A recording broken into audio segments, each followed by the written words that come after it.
आज हम कलाम पाक में से ज़बूर नंबर 7 को पढ़ेंगे। अदलो इंसाफ के लिए दुआ। ए खुदावन मेरे खुदा, मेरा तवक्कल तुझ पर है। सब पीछा करने वालों से मुझे बचा और छुड़ा। ऐसा ना हो कि वो शेर बब्बर की तरह मेरी जान को फाड़े, वो उसे टुकड़े टुकड़े कर दें और कोई छुड़ाने वाला ना हो।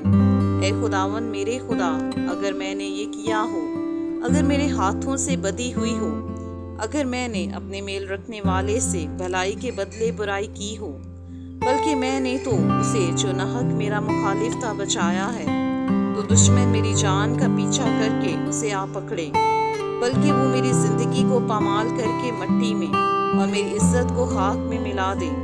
ए खुदावंद, अपने कहर में उठ, मेरे मुखालफों के गजब के मुकाबला में तू खड़ा हो जा और मेरे लिए जाग। तूने इंसाफ का हुक्म तो दे दिया है, तेरे चुगिर्द कौमों का इज्तिमा हो और तू उनके ऊपर आलम बाला को लौट जा। खुदावन कौमों का इंसाफ करता है। ऐ खुदावन, उस सदाकत और रास्ती के मुताबिक जो मुझ में है मेरी अदालत कर।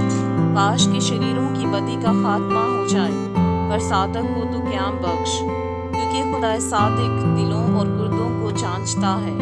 मेरी सिपर खुदा के हाथ में है, जो रास्त दिलों को बचाता है।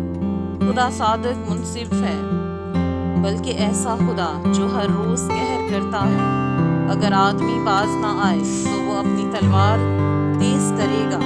उसने अपनी कमान पर चिल्ला चढ़ाकर उसे तैयार कर दिया है। उसने उसके लिए मौत के हथियार भी तैयार किए हैं। वो अपने तीरों को आतिशी बनाता है।